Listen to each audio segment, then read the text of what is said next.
What's up, everyone? Welcome back to the Art Channel. Thank you so much for joining us today. So today I did want to talk a little bit about my new drawing slash painting. Now, I didn't upload the final part of the series of me creating it because there was too much glare on it, and I just overall didn't like the result of the art creation. I do think the drawing wielded some good things, but I think I definitely made some mistakes here and there. There's some things that just don't really fall together.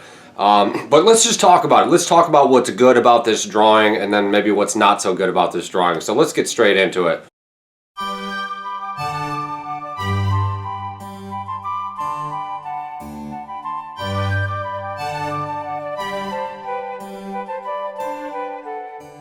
So I do think overall this drawing was successful in terms of what I was attempting to do. There's a nice mood to the drawing. The drawing has, a strong emotional impact. It has sort of a soothing vibe, maybe a calming vibe.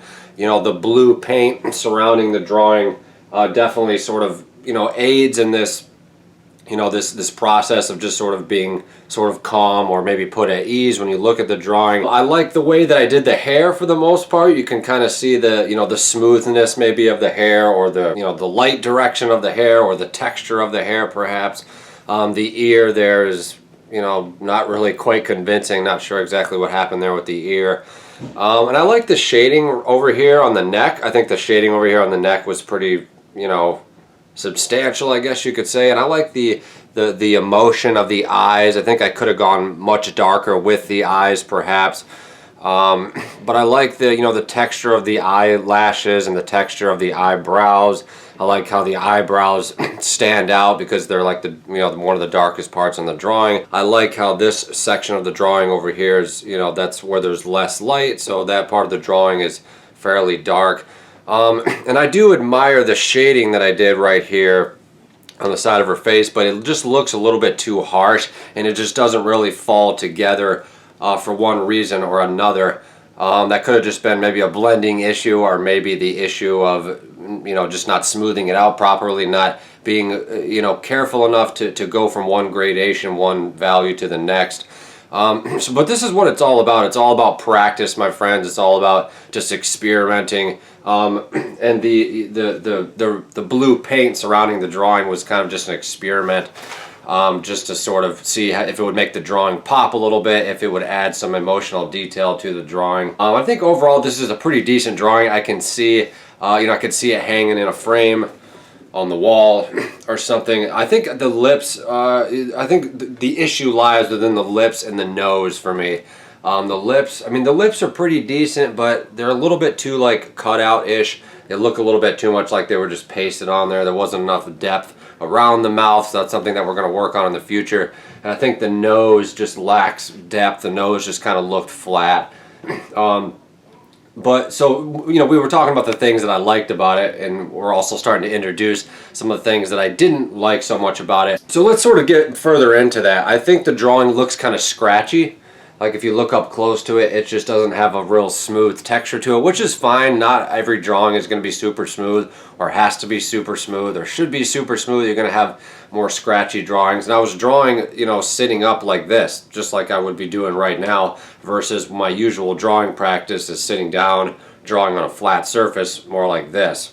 You know what I mean? So it was a new, not a brand new drawing experience, but it was a relatively new experience for me, because I haven't drawn sitting up at an easel like that for quite some time, and it is much more challenging. It's harder to get strokes. It's harder to once you get into it, you sort of learn where to place your hands and how to move your hand from one direction to another to get those different effects that you're going for in the art production.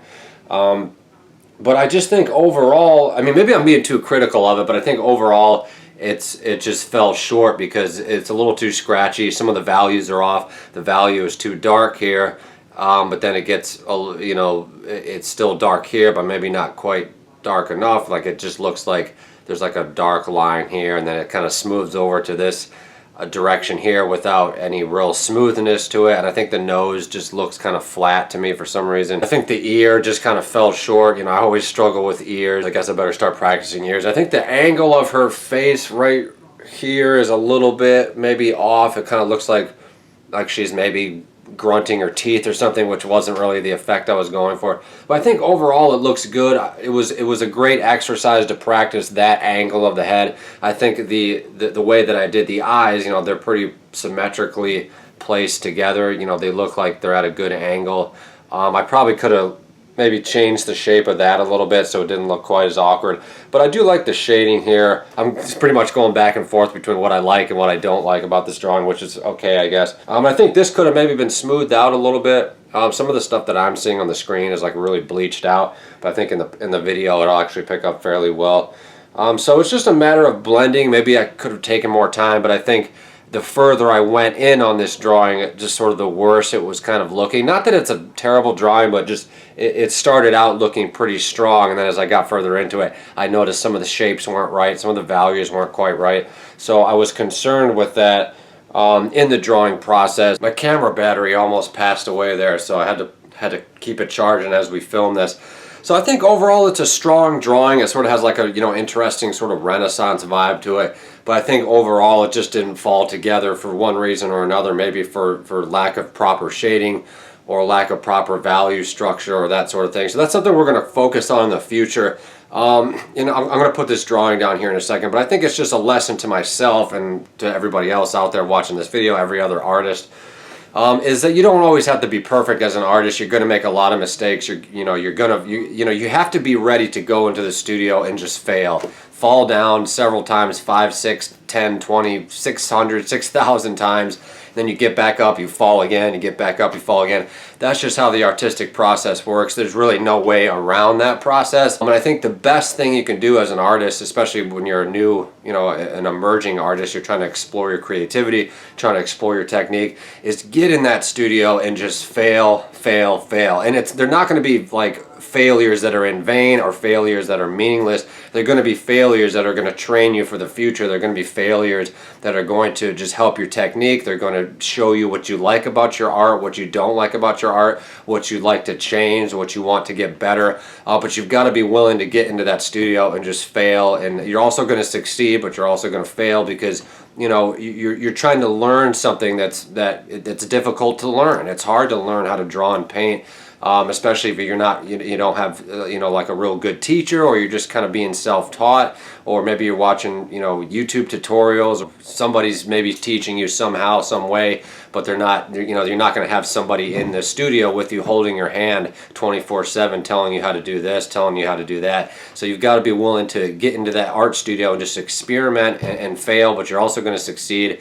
But, you know, like I said earlier in this video, there will be many times where you fall over, and, you know, you're going to have days where you just want to totally quit. And especially when you're trying to film especially when you're trying to film time-lapse videos, you're trying to film yourself painting, when you see yourself on the other side of when you see your art on the other side of the lens, so to speak, you know, you're going to be even more critical. You're going to be sort of, you know, for me personally, I get a lot of anxiety when I'm trying to record art videos because I feel like there's that added pressure of making the video. You know, the art's got to look good for the video. I got to make sure the lighting is right. But anyway, to make a long story short, guys, so share some of your experiences with us in the comment section about what you like about your art. Tell me what you liked about this drawing, or maybe what you thought I might have been able to do better. Thank you so much for watching, guys, and we'll see you guys in the next video.